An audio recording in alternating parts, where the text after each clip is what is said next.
Morning, everyone.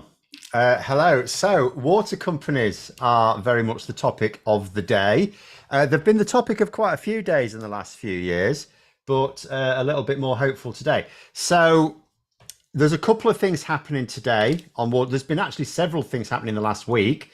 I covered some of it on my own channel, but today, two things are happening. First of all, Ofwat, who have so far been very useless, are going to be announcing that water companies can put their bills up. So water bills are going up, partly to pay for the infrastructure development that 40 years of Thatcherite privatization failed to deliver. When I say failed, I mean couldn't be asked to deliver. So that's going to happen anyway. Obviously, people are going to be pretty miffed, you would think, that water bills are going up to pay for these people who've been polluting our rivers, can't even reliably deliver safe drinking water in all parts of the country, and carry on making ridiculous profits and paying out ridiculous bonuses for failure. Thames Water literally going to the wall, and yet they find a right load of money to pay as a bonus to their chief executive. Nice work if you can get it. But another thing that's happening today is Steve Reed, who is now the Secretary of State, has invited all of the water company executive or the bosses to a meeting where he's going to be setting out what I'm sure they know anyway. He's going to be setting out what's going to be happening from here on in, because this is their last bit of piss taking. So we know that Labour had various policies for water companies that basically says, no, you can't just carry on dumping. We will fine you.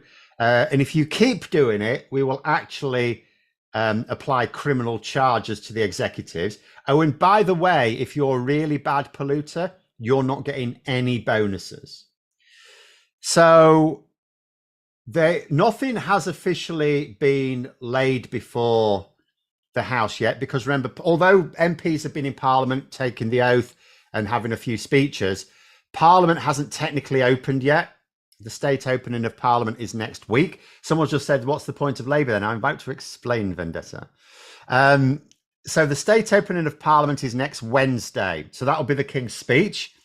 And obviously the government are probably going to include this legislation in the King's speech, which means now, obviously, I don't know when it would go through, because obviously it's still got to go through the full parliamentary process. This is new legislation.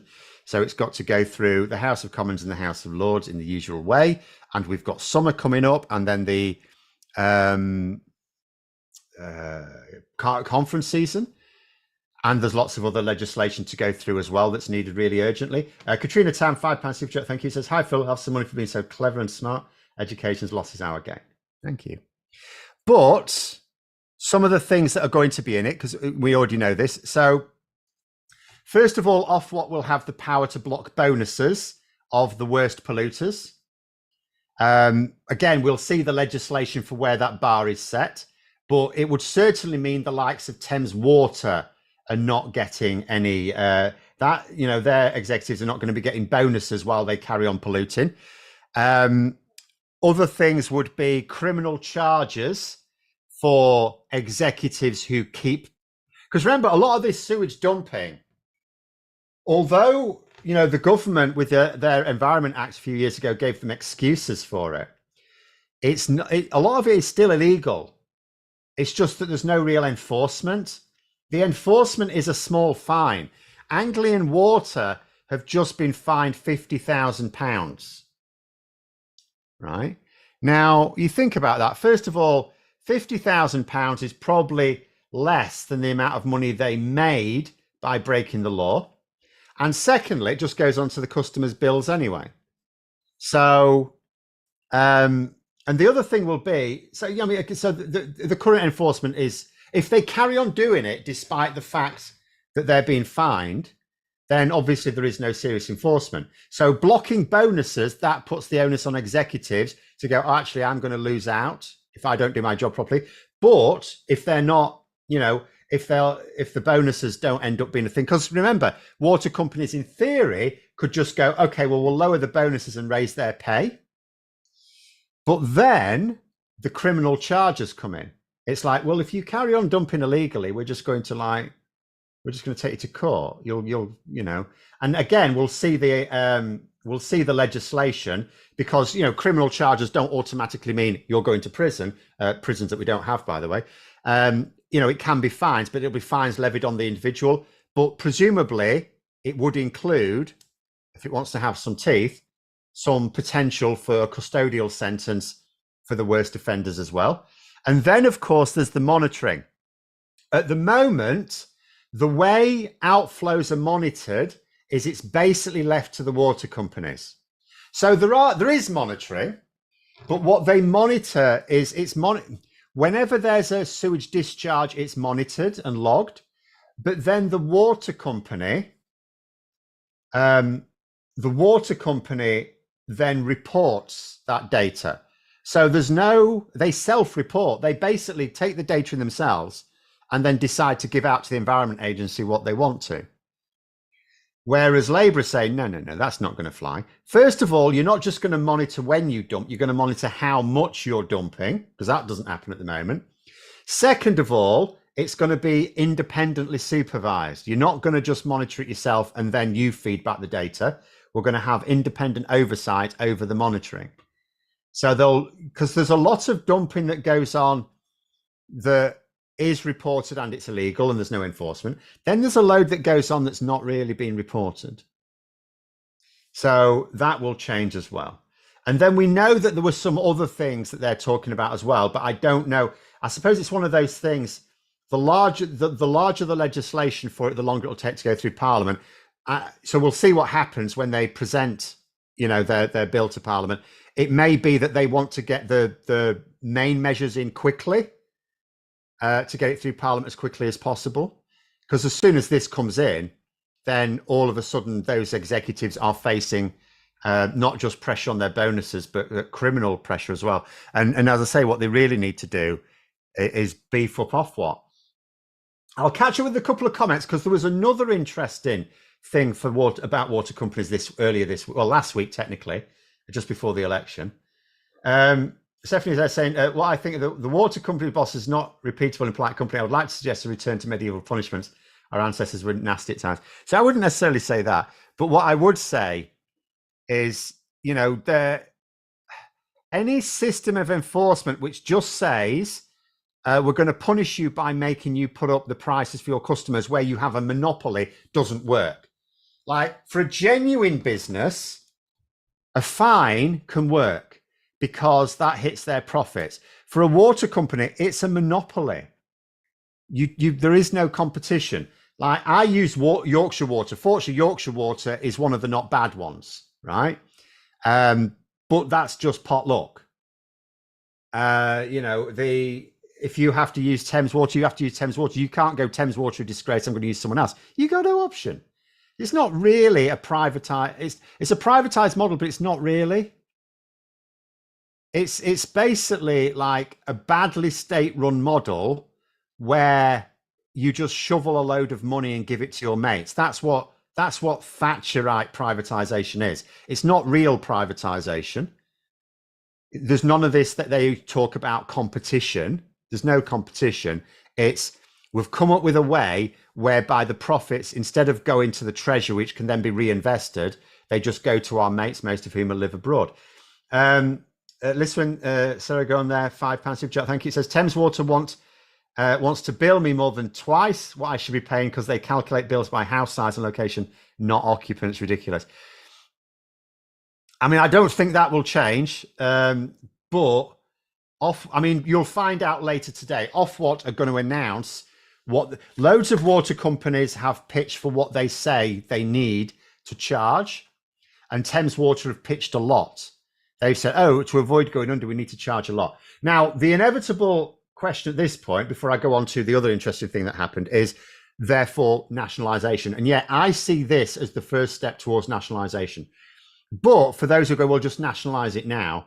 So there's a couple of issues that need to be avoided. The first obvious one is what we don't want to do is just buy them out, because then we take on their debt and then Labour lose the next election. Because if we just nationalise them in the normal way, which is buy them out, you take on their debt, so national debt goes up. That means we can't invest in other things without breaking those fiscal rules, which are important to people. And it means people see no benefit from it. So it's just like, what's the difference? It's literally doing what the Tories did, getting public money and giving it to rich people, most of whom live in Dubai or India or somewhere like that, right?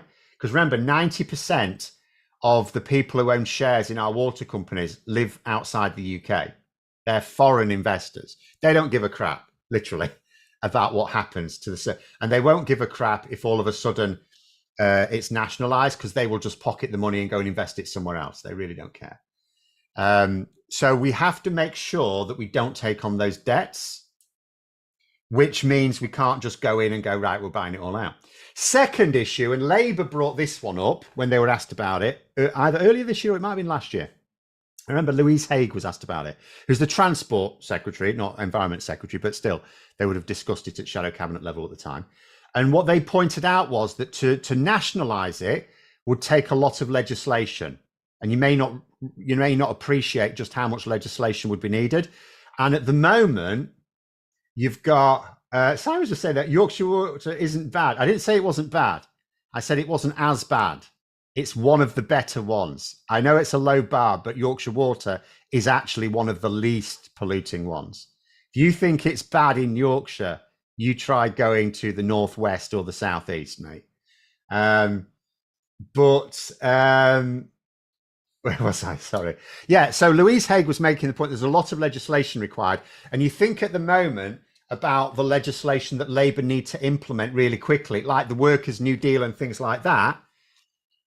You don't prioritise legislation for nationalising when people won't see the benefit at the next election, but people will see the benefit of like the Workers' New Deal at the next election. So they're obviously, they're going to be pressed for parliamentary time. They're not going to be, I know we were used to in the last year or so, Parliament hardly doing anything. That's because the Tories had nothing to give them. They had no ideas. They'd run out of ideas. Parliament's going to be very busy now for the next few years. Very busy. So there's that issue as well. But this, this has to be... What will be interesting is what they do about Thames Water. Because as Bascar's just said there, Thames Water could go bankrupt. Thames Water, yeah. So how Labour deal with that is interesting. What could happen is Labour could take over it on a temporary basis, because governments do that all the time. They could take it over on a temporary basis, and with the intention of releasing it again once it's under control. But by then, maybe there is the parliamentary time to start nationalising on the cheap. But as I say, what we absolutely must avoid, first of all, people talking about, oh, just do this, just do that, just do the other. If you're talking about legislation needed, you're saying that Labour should knock something else off the legislative timetable. And if that something else is a bigger priority to voters, not going to happen. Second of all, we must not take on those debts. We must not take. So better to let them actually collapse and then pick out the bones, I suppose. The other interesting thing that happened, though, is... and this happened regardless of Labour's policies. So there's a case in the Supreme Court. Oh, Alec Barrett's £2 super chat. Thank you. Southeastern is rubbish. Water pressure is naff. There you go. But there was a case in the Supreme Court last week, actually. But we had an election then, so it got pushed back on my channel.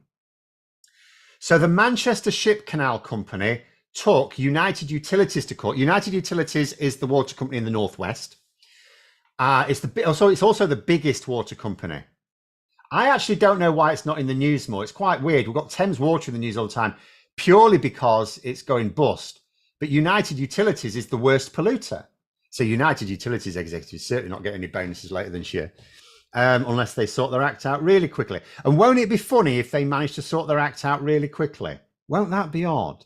If it turns out actually they can, when their own money's, when we get to a position where it's more lucrative to treat it than to dump it, if we suddenly get a change of behaviour. But anyway, so they wanted to take United Utilities to court for damaging the canals with the sewage, and United Utilities went to the High Court and said, look, they can't sue us. We're protected by, the sort of by law.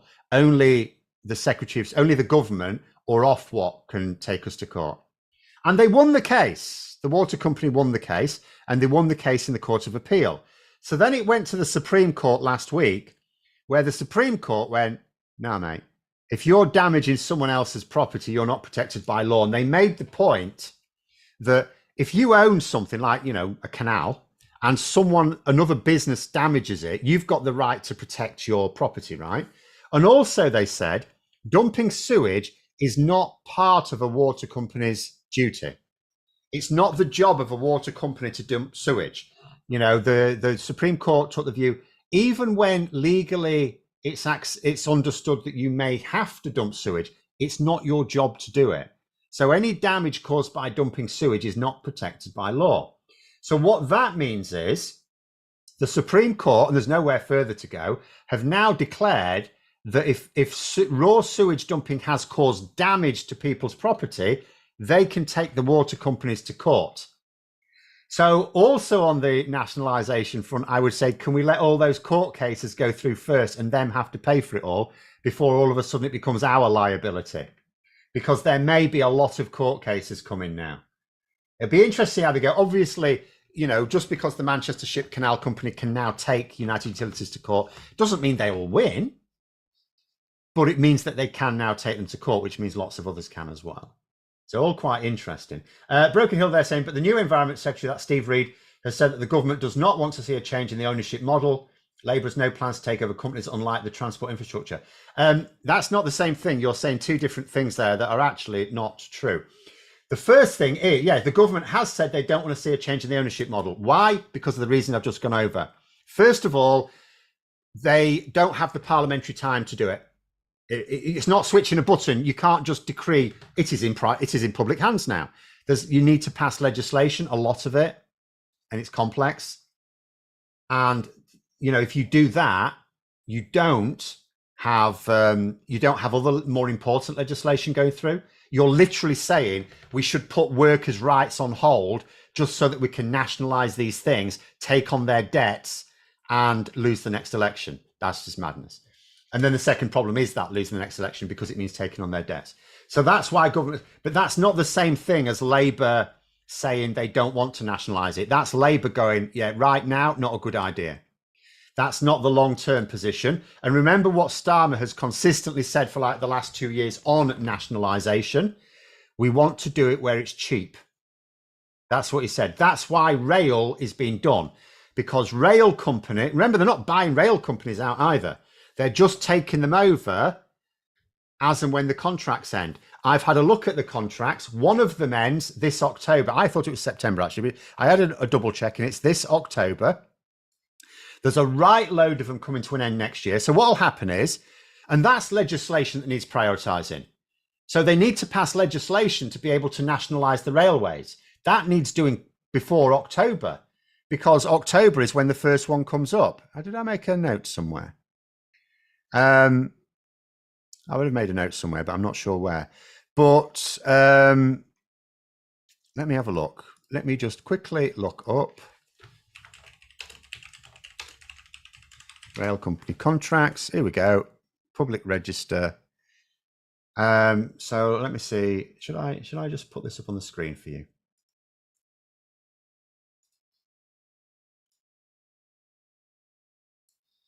So these are, just put that there. So these are the contracts.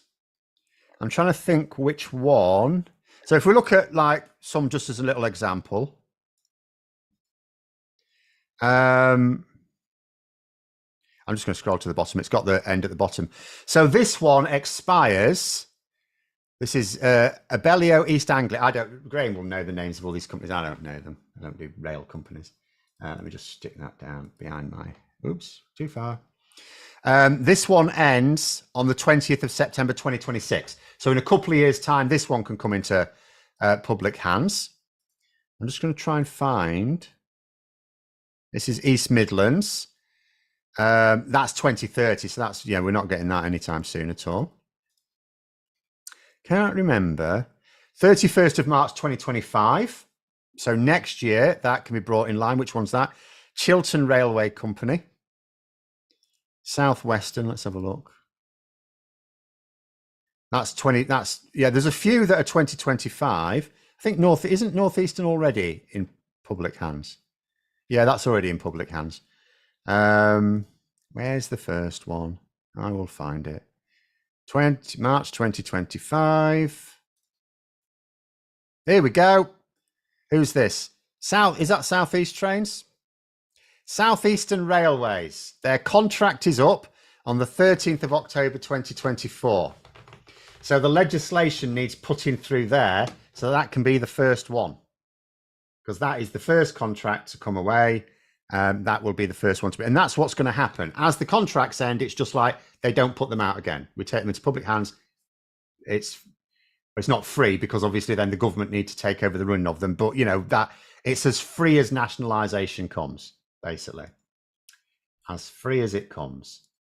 But anyway, catch up with some comments. Our third place Tory candidate campaigned on saving our seas, if you can believe it. The non-resident was in wetsuit on a beach, not in Brighton and Hove. Labour first, Green second. I mean, obviously some seats where the Tories aren't going to win. Brighton is clearly one of them, to be fair. So, why not? They're not going to, obviously no party's going to pay too close attention to candidates they've got in no hope seats, as long as they're not so crazy that they actually hurt the party brand. That's your only concern with a candidate in a no hope seat. But there we go. So yeah, in terms of even the railways, is going to be a process that takes time, because there's this one that's up for renewal at the end of this year. There's a flurry of them next year. Then there's some the year after, but there's actually quite a few that are 2030. The government were obvious, because they knew what Labour were doing. So the government were renewing contracts with a good long time on them. So we're going to have to wait till the end of 2030 before it's all properly under control. Then there's the issue. So although Labour are bringing the rail companies in public hands, that's still not the end of it, because then there's the lines themselves. So eventually what we want to see is the whole thing brought into public hands. But so we're on the slow road to doing it without losing elections, is what I would say. And the same will apply for nationalisation of other things. Labour, yes, at the moment, in terms of nationalisation, what we're talking, railways or rail companies, not really the railways, but that can come later. A little bit energy. I mean, GB Energy is not, it can be the start of a slow process, right? Because it can also be a player once it's built up that can keep bills down. And at that point, again, it's like the same thing. It's like when you make something, if you make the privatized model less lucrative, there's less motivation to support it. So I can see that as a long road to it. Water companies, however, again, I just see it as the way Labour are going to deal with them now. They're not going to be able to make stupid profits. So as soon as they're like, Labour don't want them collapsing right now, which is why it'll be interesting to see what they do about Thames Water. Labour don't want them collapsing now because they haven't got the time to deal with it. And they certainly don't want to be taking on those debts. But over the next 10 years, I can absolutely see water companies being brought into public hands. And there's absolutely no reason once that's happened to release them back again, because there will come a point where there will be that parliamentary time to put the legislation through. We just need to get to a point where it's worth it, and then in transport in general. So Vasquez talking about their buses are run by private companies. In some places they are, and in some places they are not. So we know. So in London, for example, you've got public buses. In Manchester, you've now got public buses. There are other metro mayors who are, remember, mostly Labour mayors now. There's only Ben Houchen, the only non-Labour metro mayor. So a lot of other mayors are wanting, they've looked at what Andy Burnham's done and go, yeah, we'd quite like to do that. So, and you know, Labour seem quite happy for those metro mayors to take the lead on transport. So I think we're going to start to see over the next 10 years a lot more bus services being brought into public hands as well. I think in 10 years' time, I think we're going to see a lot more services brought into public hands. It's not going to be, you know, we're not going to have reversed Thatcherism completely, but I think we are going to have gone in the opposite direction. And then, if we can actually get electoral reform to the point where the Tories don't just come back in, because make no mistake, whatever Labour do, if the Tories come back in, they'll just sell it all off immediately. Don't you worry about that. It'll be immediate. It'll take no time at all. So, yeah, you know, we need electoral reform so that when Labour do eventually lose power, which they will, always lose power in the end. You're not going to stay in power for like all this nonsense in the Daily Mail. Oh, they're going to be locked in power for 25 years. No, they're not. At some point, they're never going to last 25 years in a first past the post system. So that's when we need them to be able to form a coalition with other parties who also don't see the advantage in Thatcherite privatisation. I know the Lib Dems are not completely against privatised services in general, like regulated private services, but they're not like Thatcherites. You know, this idea of not only do you privatise them, but you just let them do whatever they like, license to print money and no focus on the service. So, yeah, put us in a position where for the next 25 years, we may not have a majority Labour government, but we will have a government that is like, yeah, we're not interested in supporting a small number of very rich people who live in Dubai. That's what I would say there. Anyway, last few comments here. Ben Houchen could face National Audit Office investigations. He could well do. We will see about that. I will just say on free ports, because I was asked this recently, and I can't remember where. So Labour's position on free ports is they're not going to cancel anything that's already been done, but they're not going to do new stuff either on that. So it's like drawing a line on it. But yes, some of them will be worthy of investigation, shall we say, proper investigation. I like the electric buses Leicester are getting. It's been pointed out, I don't know if anyone's seen this. It's been pointed out there's absolutely no reason other than the fact that we need to boost the electrification of our grid, like massively. There's really no reason not to get electric buses, like in general, because in China, and I know we're going to have like trade barriers with China because we don't want China flooding our market with their stuff, right? But in China, it's now cheaper to buy an electric car than a combustion car. So, you know, when you got the likes of Darren Grimes, that idiot going, hey, it's all right, us doing net zero. What about China? What about China? China, mate, they're a huge country, so they're still a big polluter, but they are taking net zero way more seriously than we are. In China now, it is cheaper to buy an electric car than a combustion engine car or vehicle in general. So, you know, we've got to a point where already it's possible to produce electric vehicles cheaper. If China can do it, we can do it. We may not be able to do it as cheap. We don't use quite so much slave labor, but, you know, just that relative thing. If Europe and the UK, if we sort out our supply lines properly and properly go for it, then there's absolutely, you know, at the moment we talk about the fact electric cars having a high cost to buy them in the first place, but that needn't be the case. There's no need for that to be the case. But there we go. Right, we've run out of time there. I'm just going to check. You also get EV cars blowing up all the time. No, you don't. You get Musk's EV cars blowing up all the time. Don't buy a Tesla. Certainly don't buy a Cybertruck. For goodness sake. Buying a Cybertruck is like the worst form of stupidity, isn't it? It's like buying it because you're buying a badly engineered vehicle that also makes you look stupid at the same time. You might as well just go around with a tattoo on your forehead saying, "Yes, I am an idiot." Stop giving him money. But anyway, we'll call it there. Thank you very much for coming on. I'm sure we can get on to other similar topics. It'll be quite interesting that we should be entering a period now where we can alternate what we talk about. We can talk about Tory excess. Should we put it politely? Tory excess, but in a way that's more entertaining than terrifying. And we can talk about the government, which is no longer the same thing. The government now means Labour, who are actually doing things useful. And I know some people go, "Oh, but it's not useful enough." Yeah. Is it in the right direction? Yeah, it's in the right direction now. But there we go. Katrina saying Cybertrucks are illegal in the EU and UK. I am not surprised. They're an absolute shambles. But there we go. It's we'll leave it there. Thanks for coming on, everyone. Have a great day. And until next time, I will see you later.